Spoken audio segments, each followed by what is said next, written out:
പാർലമെന്റിലെ ബില്ല് ഞാൻ അതിനകത്ത് എഴുതിയേക്കും, ഞാൻ അടുത്ത ദിവസം തരാം. The state finance ministers have to come to the center with begging bowls എന്നതിനകത്ത് എഴുതിയ ലാസ്റ്റ് സെന്റൻസ് അതാണ്. State government have to come to the centre with begging bowls. പിച്ചച്ചട്ടിയായിട്ട് പോകണം. ആ പിച്ചച്ചട്ടിയായിട്ട് പോകണമെന്ന് പറഞ്ഞത് ഇപ്പൊ ശരിയായല്ലോ. അപ്പൊ അങ്ങനെ സാർ, അതുകൊണ്ട് GST കൊണ്ടുവന്നപ്പോ അതിനകത്ത് വന്നതിനേക്കാളും ആശങ്ക കൂടുതൽ ഓരോന്നിനും പിടിച്ചു കൊണ്ടുപോവുക. സാർ, അതിനെതിരെ ഇപ്പോ അങ്ങക്ക് വല്ല സംശയമുണ്ടോ അവിടെ ഡൽഹി നടക്കുന്ന സമരമാണെന്ന്?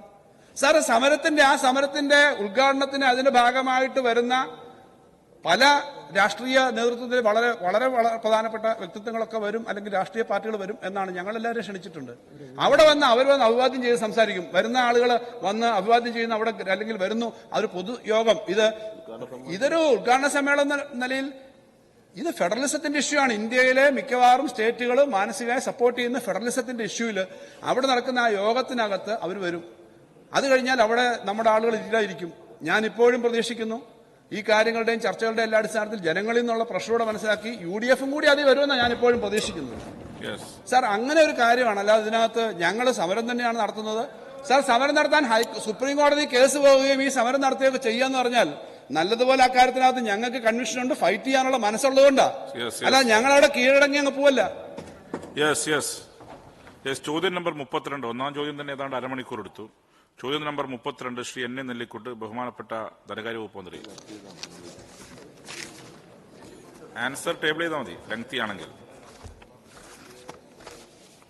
സർ,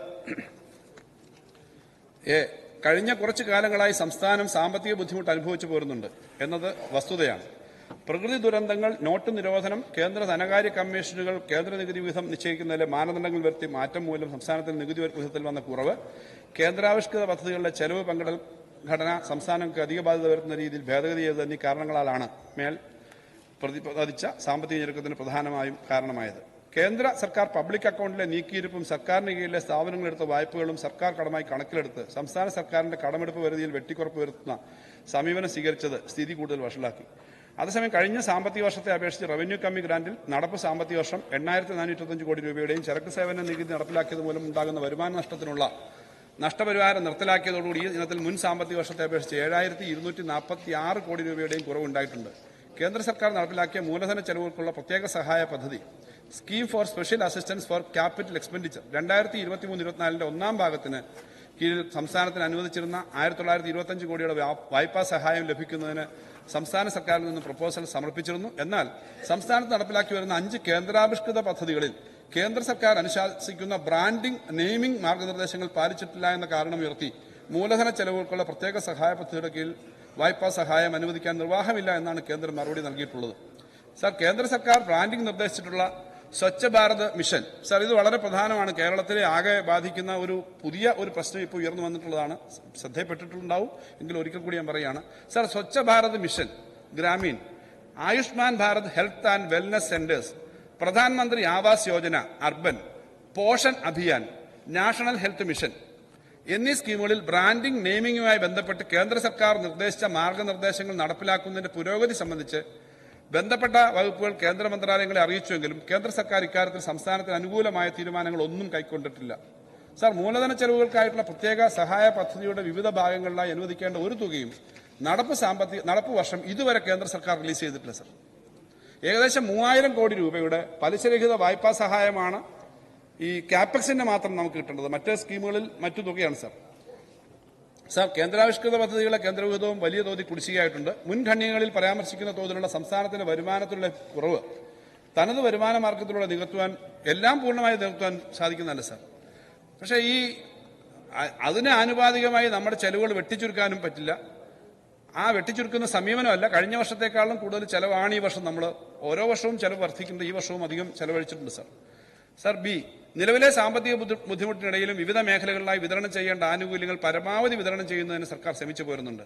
വിവിധ ആനുകൂല്യങ്ങൾക്കും സേവനങ്ങൾക്കും ആവശ്യമായ തുക കണക്കാക്കി നടപ്പ് സാമ്പത്തിക വർഷത്തെ ബജറ്റിൽ ഉൾപ്പെടുത്തിയിട്ടുണ്ട്. സാർ, സി, സപ്ലൈകോയുടെ വിപണി ഇടപെടലിനായുള്ള 2,408 നമ്പർ അനുസരിച്ചിട്ട് അതിന്റെ സബ്സിഡീസ് എന്ന ഹെഡിൽ നടപ്പ് സാമ്പത്തിക വർഷം 190.80 രൂപ വകയിരുത്തിയിട്ടുള്ളതിൽ ഇത് മാർക്കറ്റ് ഇന്റർവെൻഷനുകളാണ്. സാർ, 190.80 കോടി വകയിരുത്തിയിട്ടുള്ളതെന്നും 2022 ഓണക്കാലത്ത് സ്പെഷ്യൽ പഞ്ചസാര വിതരണം ചെയ്ത വകയിലുള്ള സബ്സിഡി തുകയായ 89,60,556 രൂപയും വിപണി ഇടപെടലിനായി 157.64 കോടി രൂപയും ഓണക്കിറ്റ് വിതരണത്തിനായി 32.27 കോടി രൂപയും ചേർത്ത് 190.80 കോടി രൂപ പൂർണ്ണമായും അനുവദിച്ചിട്ടുണ്ട്. മേൽ ശീർഷകത്തിൽ അധിക ധനാനുമതിക്കുള്ള ഭരണവകുപ്പ് പ്രൊപ്പോസൽ ബജറ്റ് വകുപ്പിന്റെ പരിഗണനയിലാണ് സർ. ഡി ഈ കോൺട്രാക്ടർമാരുടെ പണത്തെ സംബന്ധിച്ച് സർ, അവരുടെ മരാമത്ത് പണികൾ സ്തംഭിച്ചിരിക്കുന്നതായി ശ്രദ്ധയിൽപ്പെട്ടിട്ടുണ്ടോ എന്നുള്ളതാണ് സർ. അങ്ങനെ ഒരു സ്ഥിതിയില്ല. കോൺട്രാക്ടർമാർക്ക് പേയ്മെന്റ് കൊടുക്കുന്നതിന് BDS സമ്പ്രദായം അടക്കം ഏർപ്പെടുത്തിയിട്ടുണ്ട് sir. Shri N A Nellikkunnu. Sir, ഈ തള്ളക്കോഴി കുഞ്ഞുങ്ങളോട് നാളെ എന്ന് പറയുന്നത് പോലെയാണ് നമ്മുടെ ധനമന്ത്രി എന്ത് ചോദിച്ചാലും കേന്ദ്രം തരട്ടെ എന്ന് പറയുന്നത്. ചോദ്യത്തിലേക്ക് വാ. അതെ, ഇത് ഒരു സർക്കാർ സംവിധാനമല്ലേ സർ? ഞാൻ പറയാം ചോദ്യത്തിലേക്ക്. പെൻഷൻ ചോദിച്ചാൽ കേന്ദ്രം, മരുന്ന് ചോദിച്ചാൽ കേന്ദ്രം, ശമ്പളം ചോദിച്ചാൽ കേന്ദ്രം. ഇത് കേന്ദ്ര ഗവൺമെന്റിന്റെ സ്ഥാപനമായ പോസ്റ്റ് ഓഫീസ് അല്ലല്ലോ, BSNL അല്ല. ഇത് ഒരു സർക്കാർ സംവിധാനമാണ്. അതല്ല, ഈ കേന്ദ്ര ഗവൺമെന്റ് തന്നിട്ട് നമ്മുടെ സംസ്ഥാനം നന്നാവുമെന്നുള്ള ഒരു വിചാരം നമുക്കുണ്ടോ? ഒരിക്കലുമില്ല. കേന്ദ്രം ഇങ്ങനെ ഒരു കാരണത്തിനായി അതായത് കണക്ക് കൊടുക്കാത്തത് കൊണ്ട് പല ഫണ്ടുകളും നമുക്ക് നഷ്ടപ്പെട്ടു. യഥാസമയത്ത് സംസ്ഥാന ഗവൺമെന്റ് പേപ്പറുകൾ സബ്മിറ്റ് ചെയ്യാത്തത് കൊണ്ട് കുറെ ഫണ്ടുകൾ നമുക്ക് നഷ്ടപ്പെട്ടിട്ടുണ്ട്. ഒരു ഉദാഹരണം മാത്രം ഞാൻ സൂചിപ്പിക്കാം. UGC ശമ്പള സ്കെയില് 2016 മുതൽ 2019 വരെ കുടിശ്ശിക ഇതുവരെ നമുക്ക് വാങ്ങാൻ കഴിഞ്ഞിട്ടില്ല. അതിന്റെ കാരണം എന്താണ് എന്ന് ബഹുമാനപ്പെട്ട മന്ത്രി വ്യക്തമാക്കുമോ? അതുപോലെ തന്നെ ജലജീവൻ പദ്ധതി നമ്മൾ കൊട്ടിയൊഴിച്ച പദ്ധതിയാണ്. ആ പദ്ധതി ഇപ്പോൾ മുടങ്ങിയിരിക്കുകയാണ്. എന്തുകൊണ്ടാണ് മുടങ്ങിയത്? കേന്ദ്ര വിഹിതമുണ്ട്, പക്ഷേ സംസ്ഥാന വിഹിതം നമുക്ക് കൊടുക്കാൻ പറ്റുന്നില്ല. അപ്പോ ഈ യഥാസമയത്ത് കണക്കുകൾ കൊടുക്കാത്തതുകൊണ്ട് നമുക്ക് എത്ര ഫണ്ടുകൾ നഷ്ടമായി. ഇപ്പൊ നമ്മൾ പറയുന്ന സാമ്പത്തിക പ്രതിസന്ധി സംസ്ഥാനം എത്ര രൂപ നമുക്ക് കുടിശ്ശികയായി കേന്ദ്ര ഗവൺമെന്റിൽ നിന്ന് കിട്ടാനുണ്ട്. സാർ, എപ്പോ ചോദിച്ചാലും ഈ കേന്ദ്രത്തിന്റെ കാര്യം പറയുന്നു എന്നാണ് അദ്ദേഹത്തിന്റെ പരാതി. കേന്ദ്രത്തിനെ കുറ്റപ്പെടുത്തരുത് എന്നുള്ള അഭിപ്രായം അദ്ദേഹത്തിന്റെ പാർട്ടിക്ക് ഉണ്ടോ എന്ന് എനിക്ക് അറിഞ്ഞുകൂടാ. എന്നാലും സാർ, കിട്ടാത്ത കാര്യത്തെ പറ്റിയേ നമ്മൾ പറയുന്നുള്ളൂ സാർ. ഈ കേരളത്തിൽ നിന്ന് ആകെ പിരിച്ചുകൊണ്ട് പോകുന്ന പണത്തിന്റെ അർഹമായ പങ്ക് നമുക്ക് ലഭിക്കണം. നേരത്തെ കിട്ടിക്കൊണ്ടിരുന്നത് കിട്ടുന്നില്ല. ഇന്ത്യയിലെ മറ്റ് സ്റ്റേറ്റുകൾക്ക് കൊടുക്കുന്നത് പോലെ തരുന്നില്ല സാർ. 1 ലക്ഷം കോടി രൂപ കാപ്പക്സ് എന്ന നിലയിൽ അവർ കൊടുക്കുമ്പോൾ നമുക്ക് 3000 കോടി കിട്ടാൻ അർഹതയുണ്ട് സാധാരണഗതിയിൽ. 1 ലക്ഷത്തിലധികം കൊടുക്കുന്നുണ്ട് സാർ. 60,000 കോടി കിട്ടിയ സ്റ്റേറ്റും ഉണ്ട് സാർ. അങ്ങനെ കൊടുക്കുന്ന അല്ല ശരി. നമുക്ക് കിട്ടേണ്ടത് അർഹമായി കിട്ടണമെന്ന് പറയുന്നേ ഉള്ളൂ. ഇതൊന്നും പറയണ്ട എന്നാണോ? വാസ്തവത്തിൽ നമ്മുടെ ഇവിടുന്ന് സാർ, ഇത് പാട്ടക്കാരുടെ കാര്യം പറഞ്ഞല്ലോ. പാട്ടം കൊടുത്തിട്ട് മുഴുവൻ അങ്ങ് എടുത്തോണ്ട് പോവാ. പാട്ടം കൊടുക്കുന്നതല്ല രാജ്യത്തിന്റെ കാര്യം. എന്നാലും ഒരു ജന്മി ഉടമ അടിമ എന്നൊക്കെ പറയുന്ന ജന്മിയും പാട്ടക്കാരനും കൊടുത്തിട്ട് ജന്മി പാട്ടത്തിന്റെ ഒരു കമ്പാരിസൺ ഇവിടെ പറയാൻ പറ്റില്ലല്ലോ. അല്ലെങ്കിൽ നമ്മുടെ ഒരു പരസ്പര ഒരു പാർട്ട്ണർഷിപ്പ് ആണെങ്കിൽ വലിയ തോതിലുള്ള പണം നമുക്ക് കിട്ടാനുള്ള വലിയ തോതിലുള്ള പണവും നമുക്ക് കിട്ടാതിരുന്ന എങ്ങനെയാ? നമുക്ക് കിട്ടേണ്ട പണം കിട്ടണ്ടേ? ആ പ്രശ്നം നമ്മുടെ ഇവിടുന്ന് കളക്ട് ചെയ്യുന്നു. ഞാൻ പറയാം, നമ്മുടെ ഈ പൊതുവിൽ സ്കാനറിൽ വരുന്നതല്ലാതെ ഇൻകം ടാക്സും കസ്റ്റംസും മറ്റു ചെലവുകളും ഒക്കെ കളക്ട് ചെയ്യുന്നില്ല സാർ. അങ്ങനെ കളക്ട് ചെയ്യുന്നതെന്ന് ഇന്ത്യയിലെ മറ്റ് സംസ്ഥാനങ്ങൾക്ക് കൊടുക്കുന്ന ഒരു പരിധി അനുസരിച്ച് നമുക്ക് വരുന്നില്ല എന്നുള്ളതേ പറയുന്നുള്ളൂ. എന്ന് പറഞ്ഞിട്ട് ഇവിടുത്തെ ചെലവൊന്നും നടക്കാതിരിക്കുന്നില്ല സാർ. ഇവിടെ അങ്ങ് പറഞ്ഞല്ലോ UGC ഉൾപ്പെടെയുള്ള പല കാര്യങ്ങൾ സാർ. UGC ഉൾപ്പെടെയുള്ള കാര്യങ്ങളിൽ സംസ്ഥാന ഗവൺമെന്റ് അവർ പറഞ്ഞതനുസരിച്ച് കാര്യങ്ങൾ കൊടുത്തിട്ടുണ്ട്. ഓരോ സമയത്തും മാറ്റി പറഞ്ഞ് കിട്ടാതിരുന്നതാണ്. അവർ പറഞ്ഞ, ഞാൻ ഇവിടെ വളരെ വിശദമായിട്ട് പറഞ്ഞതാണ്, അവർ പറഞ്ഞ ഡേറ്റിൽ ഒരു മാർച്ച് കഴിഞ്ഞ 2022 മാർച്ചാണെന്ന് എൻ്റെ ഓർമ്മ. 22 മാർച്ചിന് മുമ്പ് തന്നെ പിന്നെ ഈ പേപ്പറുകൾ എത്തിച്ചു. അതിനുശേഷം ഇമെയിൽ അയച്ചാൽ മാത്രം പോരാന്നുള്ളതുകൊണ്ട് നമ്മുടെ ഡയറക്ടർ നേരിട്ട് പോയി, ആ ചുമതലയുള്ള ഉദ്യോഗസ്ഥ നേരിട്ട് പോയിട്ട് ഈ പേപ്പർ കൊടുത്തു. അതെല്ലാം പറഞ്ഞിട്ട് ഇപ്പോൾ കോടതിയും കേസും ഒക്കെ വരുമ്പോൾ നമ്മളൊന്നും കൊടുക്കുന്നില്ല എന്ന് പറഞ്ഞത്. സാർ, ഇതിനകത്ത് എന്തുകൊണ്ടാണ് ഇങ്ങനൊരു ചിറ്റമ്മ നയം നമ്മളോട്? ആ പ്രശ്നമേ കേന്ദ്രത്തിന്റെ കാര്യത്തിൽ പറയുന്നുള്ളൂ. നമുക്ക് കിട്ടേണ്ട പണം കിട്ടണം എന്ന് പറഞ്ഞാൽ ഇവിടുത്തെ കാര്യങ്ങൾ സാർ, ഇവിടുത്തെ ചെലവിന്റെ കാര്യത്തിൽ ചുരുക്കം വന്നിട്ടില്ല സാർ. ഇതുവരെയുള്ള ചെലവിൽ ഈ വർഷം തന്നെ കണക്കെടുക്കാമെങ്കിൽ കഴിഞ്ഞ വർഷം ചെലവായതിനേക്കാളും 4000 കോടിയിലധികം ഈ ഡിസംബർ വരെ നമ്മളിപ്പോൾ ചെലവാക്കിയിട്ടുണ്ട്. പണം ചെലവാക്കാതെ അല്ല ഇത് പോകുന്നത്. ഈ പറഞ്ഞതുപോലെ വലിയ തോതിലുള്ള കുടിശ്ശികകൾ നേരത്തെ പറഞ്ഞല്ലോ, കോൺട്രാക്ടർമാരുടെ അങ്ങനൊന്നും ഒരു ലെവലിലപ്പോൾ കുടിശ്ശികയില്ല. BDS പോലുള്ള സമ്പ്രദായം നടപ്പിലാക്കി. എന്നാൽ നമുക്ക് ചെയ്യാവുന്ന സ്പെൻഡ് ചെയ്യാവുന്ന സ്പേസ് ഒരു 50,000 കോടിയുടെ എങ്കിലും കുറവ് അവർ ഏകപക്ഷീയമായിട്ട് വരുത്തുന്നതിന്റെ പ്രശ്നമുണ്ട്. അത് നമ്മളെല്ലാം ബാധിക്കുന്നതാണ്. ആ കാര്യം പറയുന്നേ ഉള്ളൂ. ഈ കാര്യങ്ങളിപ്പോ കാസർഗോഡ് ജില്ല എടുത്താലും അങ്ങയുടെ മണ്ഡലം എടുത്താലും ഒക്കെ എത്രയോ അധികം പ്രവർത്തനങ്ങൾ ഈ സമയത്ത് നടന്നിട്ടുണ്ടെന്ന് അങ്ങക്ക് അറിയാമല്ലോ. Second question.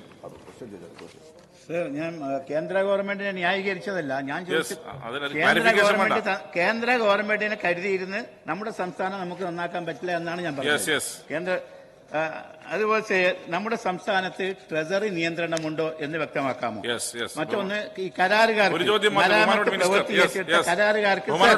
15,000 കോടി രൂപ കുടിശ്ശികയുണ്ട്. അത് എപ്പോൾ കൊടുത്തു തീർക്കുമെന്ന് വ്യക്തമാക്കും.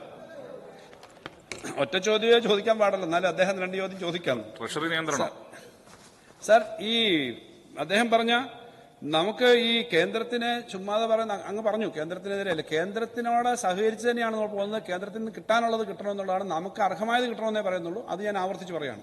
പിന്നെ അങ്ങ് സ്പെസിഫിക് ആയ ഒരു ചോദ്യം ചോദിച്ച് PWD പിന്നെ കോൺട്രാക്ടർമാർക്ക് ഇന്നും കണ്ടൊരു പത്രത്തിൽ 15,000 കോടി കൊടുക്കാനുണ്ട്. തെറ്റിദ്ധരിച്ചിട്ട് നമ്മുടെ സഭ പോകാൻ പാടില്ല.